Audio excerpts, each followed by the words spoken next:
think he knows when I start to record because he like gets in this position now. How you doing? It's Dani Fish. Thanks for coming back.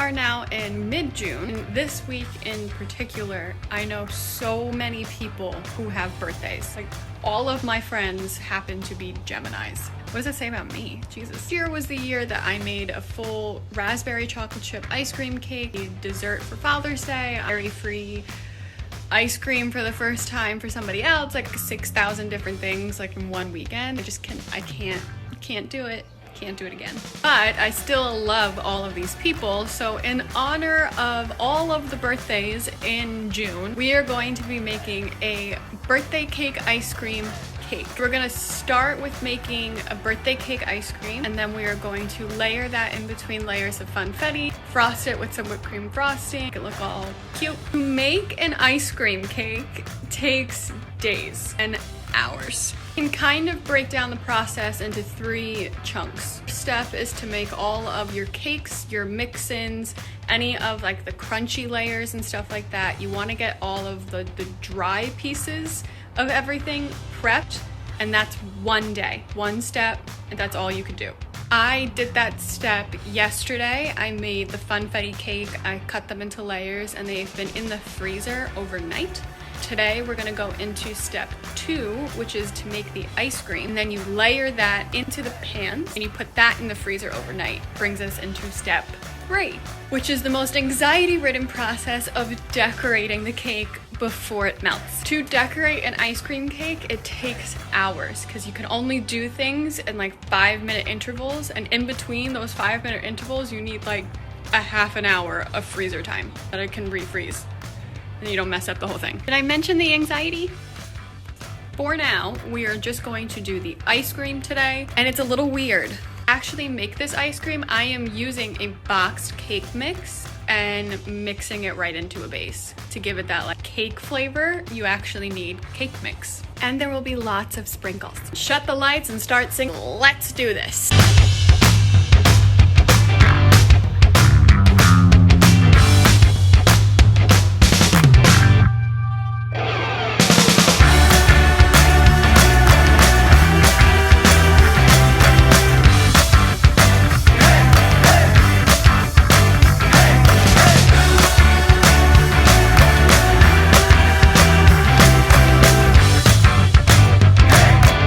While that cools, we are going to prep our cake pans with plastic wrap and the first layer of cake, and then get those in the freezer so they can get a little chilly before we put the soft ice cream in and start layering our cakes up.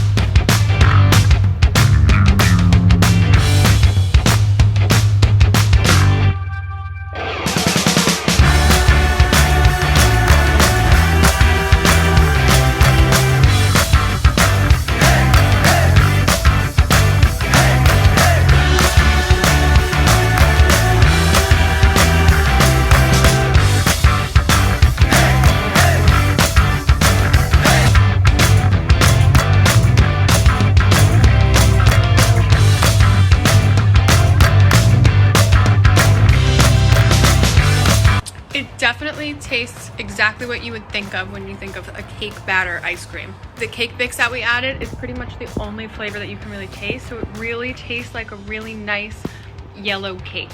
This in between funfetti layers, now that's a present. Okay, now the fun part, which is the layering. Already have our first layer in the freezer in our cake pans. We're gonna take those out and we're gonna use a scoop to portion soft ice cream and start layering the ice cream with more cake layers, more ice cream, more.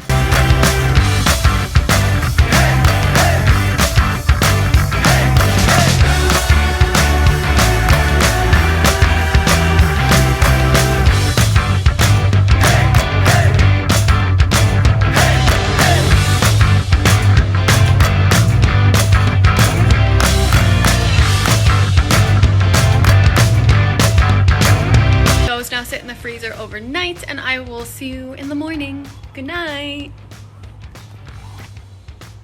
and welcome back. Welcome to the most anxiety-ridden day of cake decorating. Woo! Going to whip up a really fast whipped cream frosting and then just get going. And like, fingers crossed for the best here.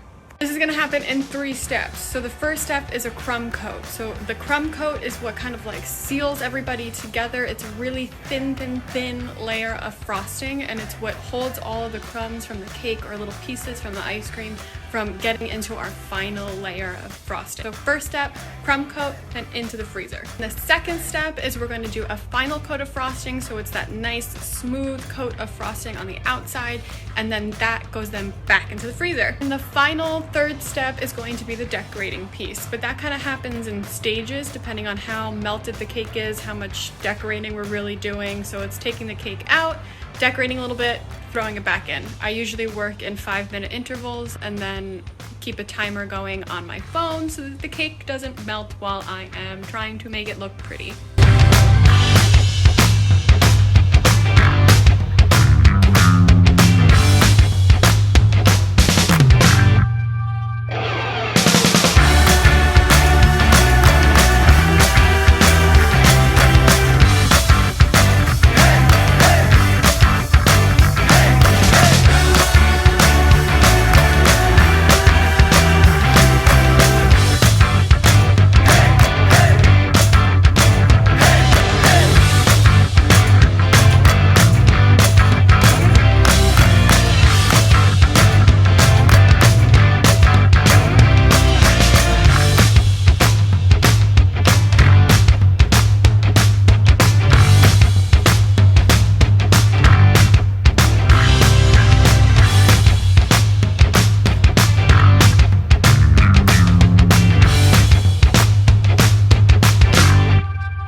Okay, so now that is going to sit in the freezer overnight, and then tomorrow we will slice it and taste it.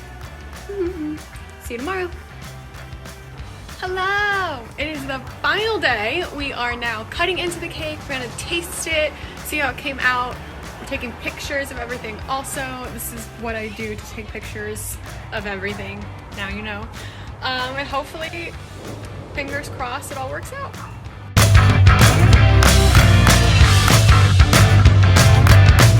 After 3-4 days, this is now our final result. So I did one with drip, I did one without, and the inside layers look so good. This is what a slice looks like. Very happy. Okay, we're gonna taste it. Just what I imagined. Cake batter, funfetti, it all goes together. It feels like a really cold, refreshing ice cream cake. Yeah! Will and I have been eating the ice cream cake ice cream like just by itself, which is absolutely amazing. Inside the cake makes it feel like legit, you know? And the cool part is that you could do the same thing if you're willing to spend 4 days to make an ice cream cake with any ice cream flavor and any cake flavor. That is basic gist of how I make my ice cream cakes when people order them from me. I know this was a long one, but I've never actually filmed the entire process of making an ice cream cake before, and now you all know how much love and work goes into just one cake. If you are looking for a 4-inch, 6-inch, or 9-inch ice cream cake, I am here for you. I'm in Jersey City, and I got nothing to do. If you are local to Jersey City, just DM me or email me and we will work it out. And that, thank you so much for watching to the end of this video. I know it was probably like super duper long, but you did it and I'm proud. Make sure you like and subscribe and you share and you follow me on Instagram and you tune in on Sunday for more science and then next week for more ice cream. I love you, goodbye.